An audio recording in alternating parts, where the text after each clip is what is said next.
Ever feel like you're the last one standing? Like everyone you started with has moved on, and you're the only one left holding the torch?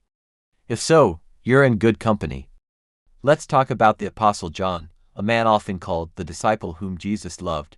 His story is one of incredible highs and profound lows, culminating in a powerful lesson about endurance and faithfulness. Picture the scene at the foot of the cross.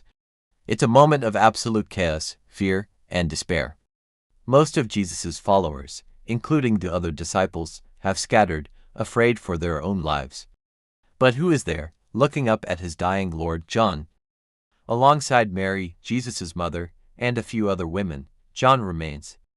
In that heart-wrenching moment, Jesus entrusts his own mother into John's care. Think about the weight of that responsibility, the mix of honor and sorrow. John wasn't just a bystander, he was a steadfast presence when everyone else was gone. Now, fast forward several decades. The early church has exploded across the Roman Empire. But with its growth comes intense persecution, one by one. The original apostles meet their fates. Peter was crucified, Andrew too. James, John's own brother, was the first to be martyred, executed by King Herod. Paul, the great apostle to the Gentiles, was beheaded in Rome. Tradition tells us that every single one of the original 12, except for John, died a martyr's death. Can you imagine being John? He outlived them all. He saw his friends, his brothers in faith, the men he walked with alongside Jesus, all taken from this world in brutal ways. He must have felt an immense loneliness, a sense of being the sole survivor, the last link to that original circle. He carried the memories, the stories, the teachings of Jesus for decades longer than anyone else who had walked with him in Galilee. And what was John's reward for this long faithfulness? A peaceful retirement? Not exactly. The authorities, seeing him as the last of a dangerous group, exiled him to the deserted, rocky island of Patmos, a penal colony. It was meant to be a punishment, a way to silence him for good.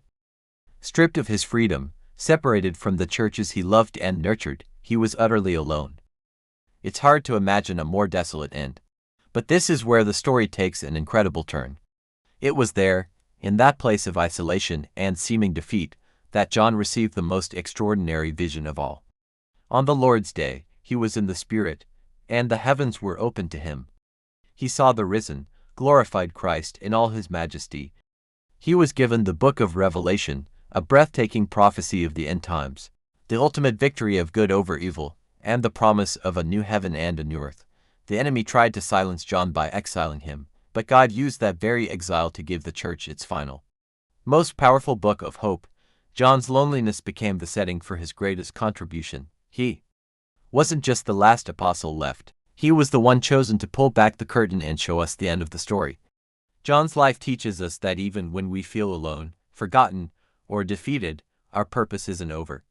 Sometimes, our most significant moments come not in the crowd, but in our own Patmos, our own place of isolation. It's in those quiet, difficult seasons that God can speak the loudest. So if you feel like the last one standing, take heart. Your story isn't finished yet. God might be preparing you for your most profound revelation. Thanks for watching. If this story resonated with you, please like, share, and subscribe for more content that explores the deep truths of faith. See you next time.